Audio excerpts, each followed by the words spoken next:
सारे खास मेहमान जो जुड़ चुके हैं उनसे आपका तारुफ करवाती हूं मैं जल्दी से। इस वक्त आपको स्क्रीन पर defence expert general Vishambar Dayal ji नजर आ रहे हैं, आपको डिफेंस एक्सपर्ट जनरल के सिन्हा नजर आ रहे हैं, वरिष्ठ पत्रकार सतीश के सिंह साहब नजर आ रहे हैं, वरिष्ठ पत्रकार अनंत विजय जी नजर आ रहे हैं, पूर्व राजनयिक वीना सीकरी मोहतरमा आपको दिखाई दे रही हैं, सऊदी अरब से जुड़े मेरे भाई मेरे साथी अंतर्राष्ट्रीय मामलों के जानकार आसिफ रमीज दाऊदी आपको नजर आ रहे हैं। आप सभी का बहुत बहुत स्वागत है। सबसे पहले मैम वीना जी आपसे शुरुआत कर रही हूँ। ये कल जो ट्रंप आएंगे पता नहीं अपने झोले से क्या लाएंगे, लेकिन अगर वो आकर कुछ ऐसा कह जाएंगे कि आई एम डन, तो सुकून भरी सांस या उसकी भी कोई गारंटी नहीं है? वीना जी देखिए, आई एम डन तो वो जरूर कहने वाले हैं, क्योंकि उन्होंने एक आश्वासन दिया था पहले कि 4 से 6 हफ्ते में ये जंग खत्म हो जाएगी। उसके लिए 2 हफ्ते बचे हैं, लेकिन बात ये नहीं है he will say I am done. बात ये है कि इन 2 हफ्तों में वो अपने बूट्स ऑन द ग्राउंड लगाने वाले हैं कि नहीं, यही क्रिटिकल क्वेश्चन है आज के लिए।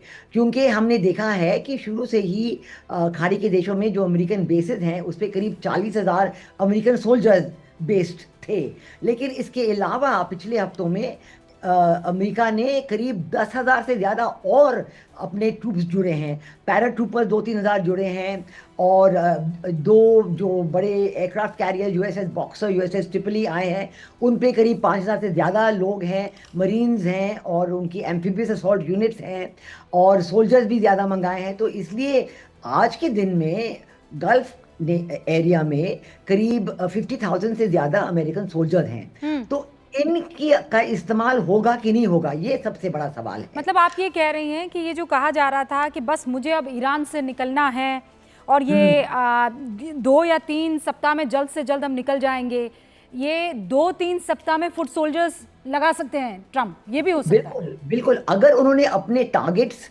पे डिसीजन कर लिया है, निश्चित कर लिए हैं, जैसे हो सकता है खड़ग आइलैंड और स्ट्रेट्स ऑफ हॉर्मुज़, उन्होंने कहा कि मैं इसका कब्जा नहीं करूंगा। पहले तो बात ये चल रही थी कि जब ईरान ने कहा कि स्ट्रेट्स ऑफ हॉर्मुज़ अब हमारे कब्जे में रहेगा, तो अमेरिका ने कहा नहीं, हम स्ट्रेट्स ऑफ हॉर्मुज़ का कब्जा हमारे साथ रहेगा। लेकिन किसी देश ने उनका साथ नहीं दिया, और हमने भारत ने भी कहा था कि ये straits of Hormuz is an international waterway, it must remain free and open to all. तो इसलिए स्ट्रेट्स ऑफ हॉर्मुज़ पे अभी वो नहीं कह रहे हैं, लेकिन फिर भी बूट्स ऑन द ग्राउंड के बारे में उन्होंने कुछ नहीं कहा है। जो इतने सारी तादाद में उन्होंने अपने शिप्स और मरीन एक्सपीडिशनरी यूनिट्स और एम्फीबियस असॉल्ट यूनिट्स को इकट्ठा किया है गल्फ में, इनका वो इस्तेमाल करने वाले हैं कि नहीं, ये पता चलेगा जब वो अपना एड्रेस टू द नेशन करेंगे। आज रात का समय अमेरिका में, कल सुबह का समय भारत में। पर वीना जी, अगर आप ये कह रही हैं फुट ऑन द सोल्जर्स की बात होगी, तो फिर मैं अभी कह रही थी कि रशिया ने भी अपना मन बना लिया है, उसने भी ईरान को सपोर्ट करने की बात कर दी है। फिर तो ये जंग और आगे चली जाएगी। Then it is going to be a very difficult time. That is the question कि will it be a very difficult stand और not, will it remain like this. देखिए, अगर वो 2 हफ्ते ज्यादा वहां रहने वाले हैं, तो इन 2 हफ्तों में वो क्या करेंगे, वो क्या ऐलान करेंगे? जो अब वो बॉम्ब गिरा रहे हैं, सबसे बड़ा बॉम्ब जो 900 किलोग्राम का कल इस्फहान पे गिरा है, और ऐसे वो लगातार करते रहेंगे ताकि वो बिल्कुल ईरान को खत्म देंगे। सारे उनके जो कल्चरल, एजुकेशनल पावर प्लांट्स है, सबको खत्म कर लेंगे, ये एक बात है। ये दूसरी बात तो है जो और भी बिल्कुल डेंजरस है, जो लोग कह रहे हैं कि अगर वो ईरान को पूरा डिस्ट्रॉय ना कर सके, will he use a tactical nuclear missile. और इस थ्रेट के बारे में WHO को भी कहा गया है कि they are prepared for a possible use of tactical nuclear missile, और अन्य अमेरिका में भी ये डिस्कशन हो रहा है। तो ये 2 ऑप्शंस जो बहुत डेंजरस ऑप्शंस हैं, जो बहुत एस्केलेटरी ऑप्शंस हैं, इनकी बात हो रही है। और तीसरा तो बहुत सामान्य ऑप्शन जो लगता है कि वो कहेंगे कि हाँ, अब मैं छोड़ के जा रहा हूँ। हाँ, बिल्कुल सही है। लेकिन ये जो 2 आपने बातें बताई है इंटरेस्टिंग है, इसलिए भी क्योंकि अब से पहले तक तो ऐसी कोई बात करने का उन्होंने मन में विचार नहीं ठाना। वही आती थी मीडिया, उनसे कुछ बात करती थी, वो 2 लाइनें बोलते थे फिर चले जाते थे, या उनके प्रेस सेक्रेटरी बोल देते हैं। कल वो अपने राष्ट्र को संबोधित करने वाले एक शब्बीर कादगी साहब है जो कह रहे हैं ये ट्रंप तो सारे जहां में ढिंढोरा पिटवाते रहते हैं मैडम, कि ये वो युद्ध रुकवा रहे हैं, फलां का युद्ध रुकवा दिया, इसका युद्ध रुकवा रुकवा दिया। यहाँ का युद्ध ये रुकवा ही नहीं पा रहे हैं, असलियत सामने आ गई है। वीना जी, मैं आपसे सवाल पूछूं उससे पहले जनरल दयाल, आपसे ये मेरा सवाल है। वीना जी को आपने सुना, या तो फुट एंड सोल्जर, यानी ये 2 हफ्ते क्या करेंगे ट्रंप, या तो ये करें या फिर वो न्यूक्लियर वेपन का इस्तेमाल करें, या फिर कह दें कि चलिए अब हम पीछे हट रहे हैं। 3 में से एक ही होगा अगर कुछ होता है तो।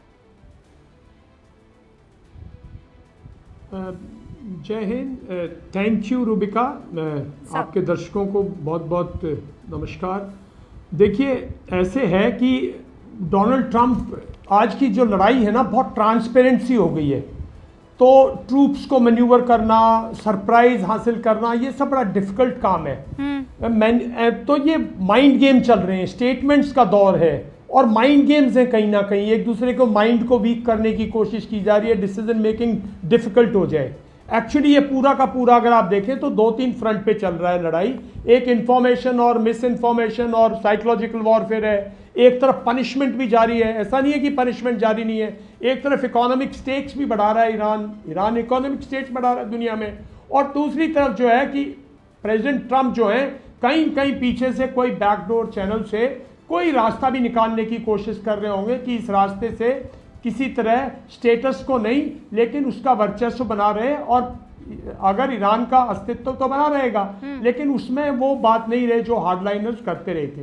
तो ये 3-4 फ्रंट पे लड़ाई है, इसके हर एक पहलू पे अलग अलग वो है।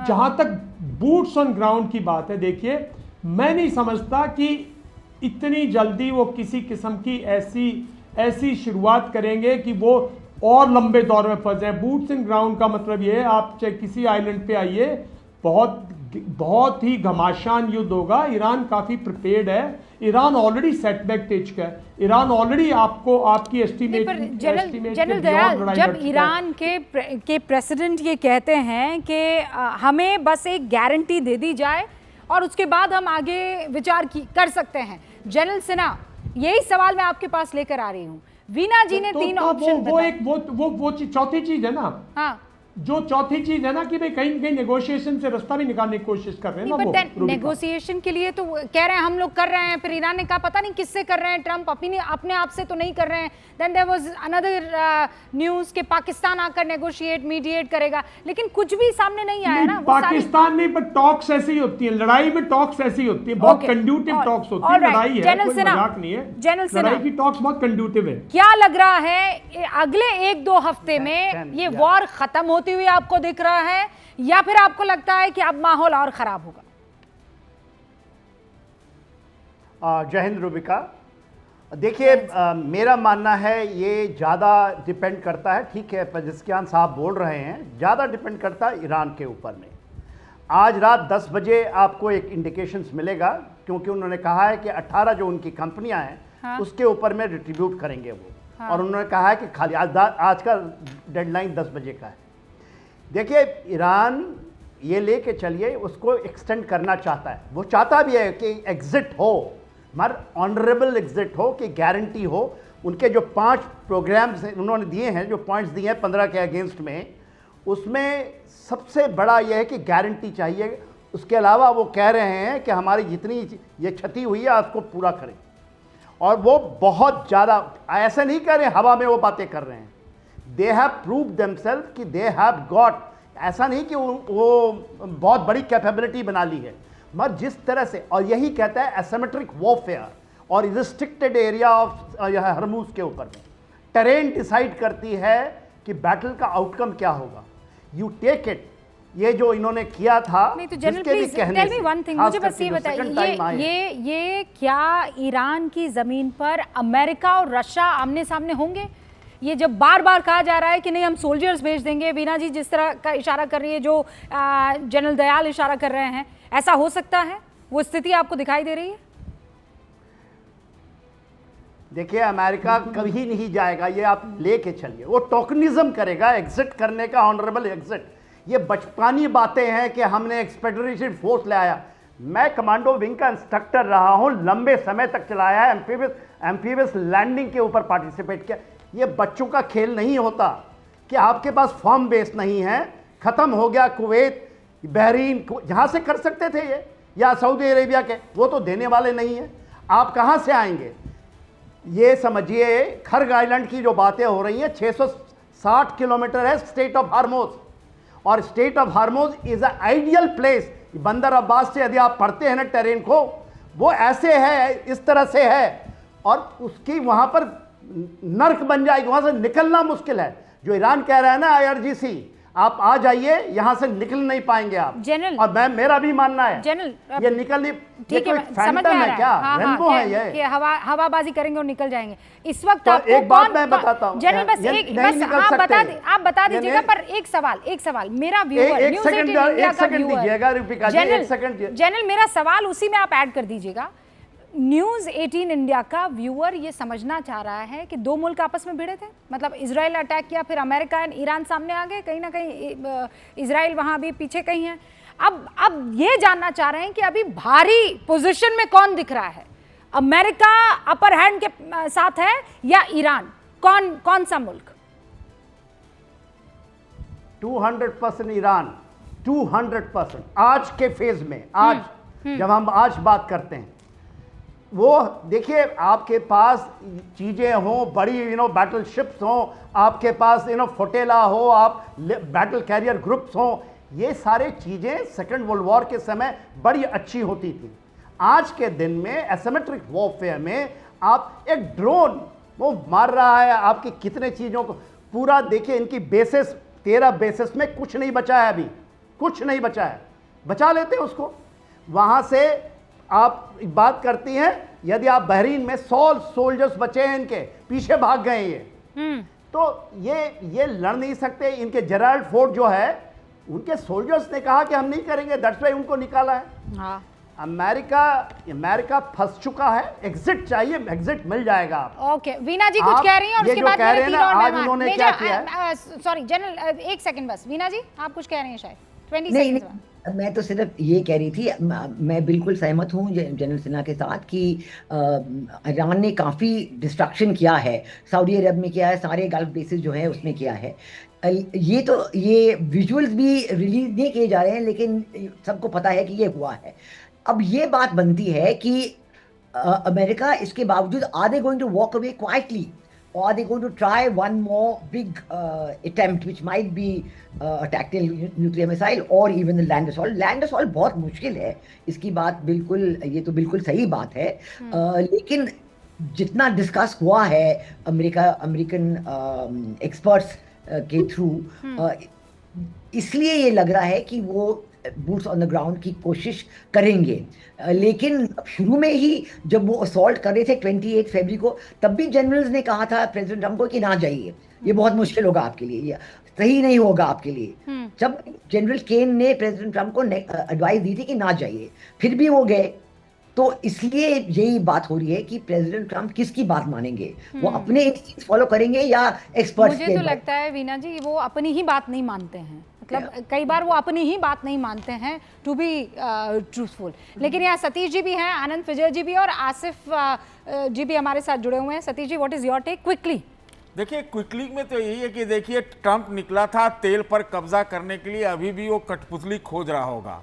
आसमान में अमेरिका मैं मानता हूं अभी भी भारी है, जमीन पर मतलब ईरान को हिलाना भी संभव नहीं है, वो गोरिल्ला और आदि मानव जैसा लड़ने के लिए तैयार है, नंबर 1। नंबर 2, ये देखिए ट्रंप क्या है, ये बंदर के हाथ में अस्तूरा है जिसको कहा जाता है। इसको तो इतना कल क्या बोलता है, शाम में क्या बोलता है, उसको डिमेंशिया हो जाएगा, आपको मैं बता रहा हूं, क्योंकि इनको चाहिए तेल और कठपुतली। अब वो मिल जाएगा, हो सकता है कि हो, लेकिन ऐसी स्थिति नहीं है। मोटी बात यह है, युद्ध का हीरो ईरान है और इसमें जीरो जो है वो अमेरिका है अब लेकिन सर वो हीरो जीरो के चक्कर में पूरी दुनिया झेल रही है ना, प्रॉब्लम तो ये है पूरी दुनिया को झेलना पड़ रहा है। कोई भी हीरो रहे, कोई भी जीरो रहे, हिंदुस्तान की जनता वहाँ सिलेंडर के लिए थोड़ा खौफ में है, पेट्रोल के लिए खौफ में है। हम ये कह रहे हैं कि इस युद्ध का अंजाम कितना जल्दी होता है और क्या होता है? अनंत विजय जी, देखिए अंजाम क्या होगा ये तो अभी कहना बहुत मुश्किल है, लेकिन व्हाट इज योर टेक? आपको क्या लगता है? वीना जी जो बात कह रही है वो, जनरल सिन्हा जो कह रहे हैं वो, या जनरल दयाल और यहाँ पर सतीश जी कह रहे हैं वो? मैं बहुत हद तक जनरल सिन्हा के से सहमत दिखाई देता हूं, क्योंकि मैं अभी जिस प्रकार से यूएस में, मैंने कुछ दिनों पहले, 2-3 दिनों पहले एक विजुअल दिखाया था यूएस के टेलीविजन चैनलों पे।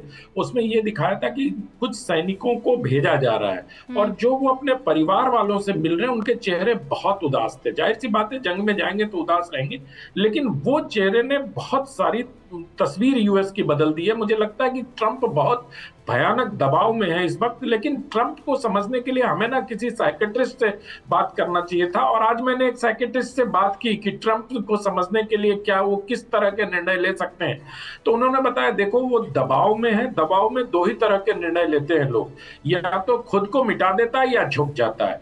ट्रंप मुझे झुकने वाले तो लगते नहीं है, झोंकने वाले जरूर लगते हैं। और इस लिहाज से अगर देखें तो वो कुछ ना कुछ प्रयास तो करेंगे। वो इतनी आसानी से हार मानने वाला ट्रंप का नहीं है। हाँ, खर्ग में अगर उतरेंगे तो वही हालत हो जाएगी जो भारत और पाकिस्तान के सियाचिन में हुआ था। वो ऊपर बैठे हैं, ये लोग नीचे रहेंगे, मतलब ईरान की सेना ऊपर रहेगी और ये लोग नीचे रहेंगे और नीचे से वार करेंगे। और जैसा आपने बताया कि चेचन्या वाले अगर सब लोग यहाँ पहुंच गए तो बहुत खतरनाक हो जाएगा। और ये सब चीजें देखिए, ट्रंप कल क्या बोलते हैं इस पर बहुत कुछ निर्भर करता है। लेकिन मुझे लगता है रूबिका जी कि ये जो दबाव पड़ रहा है उन पर नाटो का, जैसे स्पेन के बाद फ्रांस ने, उनके पास कहीं से कोई बेस नहीं मिल रहा है जहां से वो अटैक कर सके। जैसे अभी जनरल सिन्हा बता रहे थे कि सारे बेस उनके समाप्त हो गए, तो वो कहां से करेंगे? इजराइल भी बहुत दूर है, कोई ऐसा बेस नहीं मिल पा रहा है ट्रंप को, और उसी की तलाश में वो फ्रस्ट्रेशन में इस प्रकार का बयान दे रहे हैं कि अगर यूके को तेल चाहिए तो जाके हॉर्मुज से निकाल के ले आओ। और उसके बाद जिस तरह से आज स्टारमर ने जो अपना प्रेस कॉन्फ्रेंस किया और जिस प्रकार के वक्तव्य उन्होंने दिए हैं, उससे ये स्पष्ट है कि ट्रंप पर यूरोप का, नाटो का, सबका दबाव, इटली की तरफ से भी दबाव है कि इसको जल्द से जल्द खत्म किया जाए। लेकिन जो व्यक्ति ईगोइस्ट होता है उसका ईगो इतना जल्दी सेटिस्फाई नहीं होता, और ट्रंप तो ईगोइस्ट भी नहीं है। ईगोइस्ट से भी अगर कोई आगे की चीज होती है तो ट्रंप वो दिखाई दे रहे हैं। इस वक्त पूरी दुनिया को, भारत का सप्लाई चेन डिस्टर्ब हो गया, इसको ठीक होने में कम से कम युद्ध समाप्त होने के बाद भी 4 से 8 हफ्ते का समय लगेगा। भारत की स्थिति भी खराब की है इन्होंने। नहीं, पर वो तो 4 से 8 हफ्ते युद्ध के समाप्त होने तक ना आनंद जी। अब ये युद्ध समाप्त कब होगा उसके बाद आप साल भर और मान लीजिए, तो मतलब बहुत नजदीक तो वो अंत मुझे नहीं दिख रहा है। आसिफ रमीज भाई। Rubika ji, thank you for having me, आपके गूंज में आने के लिए। और आपका जो सवाल है, मैं इस पे बहुत ही सीधी बात, एक ही बात में ये कहूँगा कि मुझे लगता है कि 1 हफ्ते के अंदर चीज़ें बहुत बदल जाएंगी और ये जंग रुक जाएगी। वो इसलिए कि 22 तारीख को भी मैंने कहा था कई चैनल्स पे, जब ये अल्टीमेटम दिया गया था प्रेसिडेंट ट्रंप की तरफ से कि हम 48 आवर्स में ये तबाह कर देंगे गैस और वहाँ प्लांट्स पे और जितनी भी इलेक्ट्रिकल उनकी ये फैसिलिटीज़ है वो कर देंगे। उसके बाद देखें कि क्या हुआ, यू टर्न लिया गया। अभी जो कल एक एड्रेस होने वाला, नेशन को एड्रेस किया जाएगा और जो तमाम सिचुएशंस देखी जा रही है, मुझे ऐसा लग रहा है कि जो चौथा ऑप्शन हमारे डिस्कशन में अभी आ रहा था ना, 1, 2, 3 और 4 में था डीएस्केलेशन का या डायलॉग का। मुझे लग रहा है कि अल्टीमेटली डायलॉग और डीएस्केलेशन की तरफ ही बात जाएगी। अब तमाम चीजें कहते ना, कल्मिनेशन पॉइंट की तरफ। ये डायलॉग की बात तो ट्रंप बार बार कर ही रहे थे ना, इधर उधर से हवा भी उड़ाई जा रही थी कि ईरान टेबल पर आ गया है, हम बातचीत कर रहे हैं। ईरान ने कहा भैया कौन तुमसे बात कर रहा है, हमने तो किसी से बात नहीं की है। फिर उसके बाद वापस ट्रंप का बयान चेंज हो गया। तो बातचीत कहाँ होगी, कौन करेगा, ईरान राजी भी होगा कि नहीं? और जो बात यहाँ पर अभी आनंद जी ने कही है, ईगो से भी ज्यादा कुछ बड़ा होता है, वो शायद अभी ट्रंप अपनी जेब में लिए घूम रहे हैं। So it is understandable. नहीं तो बातचीत जो उसकी होगी, अभी हमने मीडिया रिपोर्ट्स भी अगर आप देखें तो कई ऐसी कंट्रीज हैं जो इस पर कोशिशें कर रही हैं, जिसमें खुद एक सऊदी अरेबिया भी है, मिस्र है, तुर्की है, और आप देखें पाकिस्तान का नाम आ रहा है। मैं तो कहता हूँ भारत भी बहुत अहम रोल अदा कर सकता है। हमारे भारत का रिलेशन जो है पूरे गल्फ कंट्रीज में बहुत अच्छा है, और यहाँ तक कि इजराइल, अमेरिका और ईरान से भी बहुत अच्छा है। तो होने का तो जो चीज़ें चल रही हैं वो चलती रहेंगी, लेकिन जो ऑलरेडी दिख रही है उसको देखते हुए ऐसा लग रहा है कि इस पूरे गल्फ रीजन में भले ही जो भी सिचुएशन बनी है, कोई भी रीजनल एस्केलेशन नहीं चाह रहा कोई नहीं चाह रहा है कि किसी भी तरीके से ये गल्फ से होता हुआ रेड सी की तरफ जाता हुआ ग्लोबल शिपिंग को डैमेज करता हुआ, सप्लाई चेन को डिस्टर्ब करता हुआ भारत और पूरी दुनिया में जाके इसका असर दिखे। इसके लिए कोशिश हो रही है कि कैसे भी पीस और डीएस्केलेशन हो, और 3D जो हमेशा मैं कहता हूँ वो डायलॉग, डिप्लोमेसी और डीएस्केलेशन, उसकी तरफ कोशिशें हो रही है। और अब इशारे भी मिल रहे हैं, अभी तो ईरान की तरफ से भी इशारा मिल रहा है कि अगर उनको कुछ अश्योरेंस दिया जाए तो शायद ये वॉर रुक जाए। तो मुझे लग रहा है कि अब तमाम चीजें ऐसे आते आते डॉट्स को जोड़िए तो आने वाले वीक में, एक हफ्ते के अंदर ये तमाम चीजें मुझे लगता है कि खत्म हो जाएंगी। नहीं, पर ये तो उम्मीद हम भी कर रहे हैं कि हफ्ते भर के अंदर इसका किसी तरह का कोई सोल्यूशन आ जाए। लेकिन फिर वही बात ना कि कल ट्रम्प करेंगे क्या? अपने ईगो को सेटिस्फाई करेंगे, वहां जनता की सुन लेंगे, अपने जो साथी हैं उनकी सुन लेंगे, या फिर वो ये बताने की कोशिश करेंगे कि मैं ही हूं सबसे ज्यादा, मैंने अपनी सुनी और मैं जीत हासिल कर गया। राइट वीना जी, ये सारी चीजें भी तो चलेंगी ना जी। हाल में ही ये खबर भी आ रही है कि सऊदी अरब और यूएई वो अपने बूट्स ऑन द ग्राउंड भेजेंगे, कि वो अपने सोल्जर्स को भेजेंगे। आज की खबर है, इंडियन अखबारों में भी आई है कि इस पे थोड़ा सा मुझे ऑब्जेक्शन है। प्रेसिडेंट ट्रंप ने ये कहा है कि वो आप अपना पहले उन्होंने कहा कि आप हमें $1 ट्रिलियन दीजिए कि मैं आपके लिए काम कर रहा हूँ। फिर जब उन्होंने ये बात चलाई कि शायद यही कंट्रीज अपने आप डिफेंस में आ जाएं, ये बात भी चली। बहुत सारे ऑप्शंस हैं, क्योंकि अगर वो कहें कि चलो, जैसे उन्होंने आप कह दिया कि यूके को कह दिया कि अब अपने आप देखिए, आपको स्टेट ईंधन चाहिए तो आप ही बात कीजिए। तो यूके गवर्नमेंट इस वीकेंड को एक मीटिंग कर रहा है with all the stakeholders कि स्टेट ऑफ हॉर्मोन को खुला कैसे रखा जाए। तो इसलिए ये यूएई और सऊदी अरब से भी ये बात आ रही है कि whether they are going to send soldiers on the ground. अब एक क्विकली मैं ये जो अभी आसिफ जी ने कहा कि बहुत सारे मुल्क हैं जो बातचीत के लिए आगे आ सकते हैं या आपस में इन लोगों की बैठकर बातचीत करवा सकते हैं, हिंदुस्तान कोई किरदार निभाता हुआ आपको दिख रहा है वीना जी, या हमें ऐसा करना चाहिए? नहीं, देखिए, हमारी तरफ से प्रधानमंत्री मोदी जी और external affairs minister doctor Jaishankar और petroleum minister doctor Shri Hardeep Puri ji, हमारी तरफ से सब बातें चल रही है। हमारा पहला पॉइंट ये है कि cessation of hostilities followed by dialogue and diplomacy. तो जरूर हमारी तरफ से हमने सब लोगों से बात किया। प्राइम मिनिस्टर मोदी जी ने 2 बार प्रेसिडेंट मसूद पेज़ेशकियान से बात की है, प्रेसिडेंट ट्रंप से बात की है, यूएई सारे गल्फ कंट्री के लीडर से बात की है, प्रेसिडेंट सऊदी अरब में MBS से बात की है। सो हमारी तो कोशिश बिल्कुल यही है, हम भी तैयार हैं इस तरह से। जो ज़रूर मीटिंग हुई थी पाकिस्तान में वीकेंड को, but that was about the straits of Hormuz.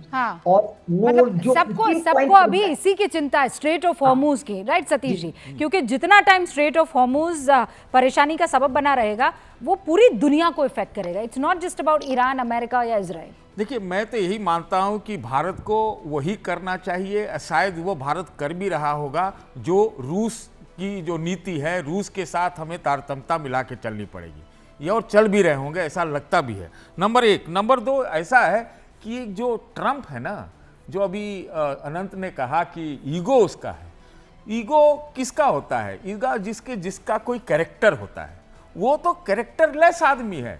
इसने बीवी और बेबी के चक्कर में दुनिया भर की बर्बादी कर दी। वो उसको कोई लाज शर्म हया नहीं है। नहीं पर सर ऐसा नहीं है, वो निकल जाएगा, कोई भाग जाएगा, कुछ लेकिन किसी सर को फंसा देगा। स्टेट है ना, बेकार आपका ये बयान ले जा के और कहीं आप ही पर भारी ना पड़ जाए। मतलब अरे हेड हम ऑफ द पर स्टेट क्या है, भारी पड़ेगा? वो इज्जत जो है आज तक किसी बात पर वो टिका है नहीं तो, अरे भाई वो तो फिर एक बात पर। अब तो मैं एक बात कहता हूं, आप ध्यान से सुनिए, और यहाँ पर बहुत राजनयिक और जनरल भी बैठे हुए हैं। ये वक्त है कि जो दुनिया को बर्बादी में जिसने ढकेला है अपने हितों के लिए, तेल के लिए आया था ना, तो इसने नारा दिया था, ड्रिल बेबी ड्रिल। वो तो तेल तो उसके दिमाग में ही है। तो बात यह कि जिस तरह से दुनिया को उसने फंसा दिया आज की इस क्राइसिस में, तो उल्टा उसके ऊपर सैंक्शन लगना चाहिए, अमेरिका के ऊपर सैंक्शन लगना चाहिए, उससे वार कॉस्ट जो मतलब वसूलना चाहिए। ऐसी स्थिति है सर। ऐसा है, आप यहाँ बैठकर ये बोल रहे हैं कि अमेरिका के लिए अब पूरी की पूरी दुनिया एक साथ आकर अमेरिका के साथ एक नया फ्रंट हम खोल दे। यहाँ पर बिल्कुल हम कह रहे हैं कि किसी तरह से अरे वो तो हालात को चला था, सुधारे सुनिए, जाए। मैडम आप जी। दूसरे ही ट्रम्प बने जा रहे हैं यहाँ पर। ट्रम्प की बात देखिए, एक वो ट्रम्प को आप खत्म नहीं करने बने। के लिए मैं आप बोल रहा- यहाँ पर वर्बल ट्रम्प बन रहे हैं। वर्बल सतीश का जी। बात नहीं, आप सुनिए, जो सच्चाई की बात है वो उसने क्या कहा, रशिया से जो भारत का तेल आ रहा था तो भाई कि हम लोग जो है वो यूक्रेन में युद्ध के लिए पैसा ये लेकिन कर रहे हैं, नहीं। तो बात यह है कि उसने सर, युद्ध किया है जो ना, ट्रम्प तो उसके कर रहा- ऊपर नहीं, लगना all right, चाहिए दंड कि अच्छा नहीं ठीक है, लगना एक्सपर्ट्स चाहिए। यहाँ पर बैठे हुए हैं दंड ना। लगना चाहिए। अनंत विजय जी, क्या सैंक्शंस लगाने का वक्त आ चुका है अमेरिका पर? मतलब यहाँ वॉर खत्म नहीं हुआ है, हम एक अलग फ्रंट खोल दें? रूबिका जी, मुझे आज बहुत सुखद आश्चर्य हो रहा है कि सतीश जी ट्रंप पर भरोसा नहीं कर रहे हैं। हमने और आपने सतीश जी के साथ दर्जनों डिबेट किए होंगे जिसमें ऑपरेशन सिंदूर से लेकर टैरिफ वार तक इनको ट्रंप पर कितना भरोसा था, कितना ऑथेंटिक मानते थे उनको कि ट्रंप ने ऐसा कहा है भारत झुक गया, भारत बर्बाद हो गया। आज उसी ट्रंप को गाली दे रहे हैं। मैं इसीलिए कहता मैं हूं गलत कि हो ट्रंप जाऊं को तो अच्छा है। कैरेक्टरलेस बता रहे हैं। सुनिए दादा, सुनिए, अभी मुझे बोलने दीजिए। जब आप ट्रंप को कैरेक्टरलेस बता रहे थे तो मैं खामोश था। मैं सिर्फ इतना कह रहा हूं कि इतनी जल्दी कैसे विचारों में परिवर्तन आ जाता है रूबिका जी, मुझे समझ नहीं आता। ट्रंप तो 2 महीने पहले भी वही था, 3 महीने पहले भी वही था, ट्रंप वही है, तब भी उसका वही आज जैसा ही उसका जो था ना स्वभाव था। वो तब भी कह रहा था 55 बार कि हमने ऑपरेशन सिंदूर में ये करा दिया, ये करा दिया। सतीश जी जैसे लोग ही हाहाकार छाती कूट रहे थे कि अरे ट्रंप बहुत बढ़िया आदमी है, बहुत सही बोलता है, उस पर भरोसा करने चाहिए। किसानों को मरवा दिया भारत सरकार ने, किसानों को गिरवी रख दिया भारत सरकार ने, और आज ट्रंप देखिए वही सब बातें जो तब हम लोग किया करते थे, आज सतीश जी भी उधर ही आ गए। ओके, सतीश तो जी, इनको थोड़ा मैं सोच यही समझ कह रहा करना हूं, पड़ेगा। मैंने कभी भी ट्रंप के लिए हवन नहीं किया। पहली बात, कभी भी ट्रंप का हम इस्तेमाल करें ये हम चाहते थे, और ट्रंप हमारे ऊपर पर इतना आप तो हैवी इस्तेमाल हावी कर ही हो रहे रहा थे था। ना बीच अपने में लिए। मत बोलिए, अब सुन लीजिए। मैं कह रहा हूं सुन ही रहा हूं, ट्रंप सुनिए, हमारे बोलिए, ऊपर बोलिए। हावी हो रहा था, आज उसकी हवा निकल रही है, तो मैं तो सबसे ज्यादा खुश हूं। बोलो ट्रंप के खिलाफ एकदम साफ साफ। उस वो समय तब भी हावी बोलना नहीं चाहिए हो था, रहा अभी भी और बोलना आज भी चाहिए उसकी था। हवा नहीं निकल रही। ये समझिए ट्रंप ऐसा ही था हमेशा से, शुरू से लेके अंत तो तक उस समय ही ट्रंप हमको है। बोलना चाहिए था ना, हमने वो गलती है कर ना? दी। तब सर, तब ऐसा आपको है, समझना चाहिए था। ये तब जो आप ट्रंप ये को जो समझ आप नहीं पाए, चाहते आज हैं उसको कि कैरेक्टरलेस नहीं कह रहे नहीं, हैं। आनंद जी बस एक छोटी सी बात, सतीश जी, आप जो चाह रहे हैं कि हिंदुस्तान बेगानी शादी में अब्दुल्ला बने, ये बेगानी शादी है ही नहीं। सबसे ज्यादा बर्बादी तो भारत का है। पहले वो ट्रंप अब्दुल्ला बनने की कोशिश ये कर रहा लीजिए। था, अब आप चाह रहे हैं कि हम बहुत क्लियर हैं, है ना, और बाकी सारे लोगों को ये बात क्लियरली समझ जानी चाहिए। जो देश का दोस्त है वो हमारा दोस्त है, उसके लिए हवन कीर्तन करना कोई बुरी चीज नहीं है। जो देश के लिए अच्छा नहीं है Very वो true. हमारे तो लिए अभी अच्छा नहीं किसके है। लिए हवन उसको करें ये हम- बता हम दीजिए। उसको- यहाँ बताते चलिए हम- ना कि हवन सुनिए- किसके लिए किया जाए। चीखिए मत, अभी सुनिए मेरी बात, मैं बहुत क्लियर हूं। अगर ट्रंप देश के लिए कुछ अच्छा कर रहा है, वो हमारे लिए बिजनेस ला रहा है, वो भारत को पावरफुल पोजीशन पर पहुंचाने में मदद कर रहा है, तो अगर उसके लिए कोई हवन करता है तो आपके पेट में बल नहीं पड़ने चाहिए, सिंपल सी बात है। लेकिन वही ट्रंप जिसके लिए हवन हो रहा है वो देश के लिए नुकसान अगर पहुंचा रहा है और नुकसानदायक साबित होता है तो उसके खिलाफ बोलने से भी कोई कतराना नहीं चाहिए। सेंटर में यही ट्रंप काम नहीं हम है, लोग कर रहे हैं। सेंटर में ट्रंप उसी नहीं है, हवन में सेंटर में आहुति भी भारत दी है। जानी चाहिए। क्लियर मैं बात आपको बता रही हूं। जनरल सिन्हा और जनरल दयाल, जल्दी से 30 सेकंड में सर, कल के लिए क्या हो सकता है, एक टेक आपका चाहती हूं मैं। जनरल सिन्हा, शुरुआत आपसे। देखिए, वो अपनी फेस सेविंग के लिए जरूर करेंगे खर्ग आइलैंड के ऊपर में। एक याद रखिएगा, अबू मूसा एक आइलैंड है, हाँ। जो कि यूएई का है, शायद उस पे भी वो कुछ कर पाए। ठीक है। एक लारक है जो कि हरमुज के नीचे है, वहां पर टोकनिज्म तो जरूर करेंगे, ओके करने की कोशिश करेंगे। कितने कामयाब होंगे नहीं होंगे, मगर मेरे ख्याल से ट्रंप ने मन बना लिया है। क्योंकि देखिए, ट्रंप को गाली निकालना बड़ा आसान है। ट्रंप इज डूइंग जो उनके समझ से, उनके अनुसार जो उनके देश के लिए अच्छा वो कर रहे हैं।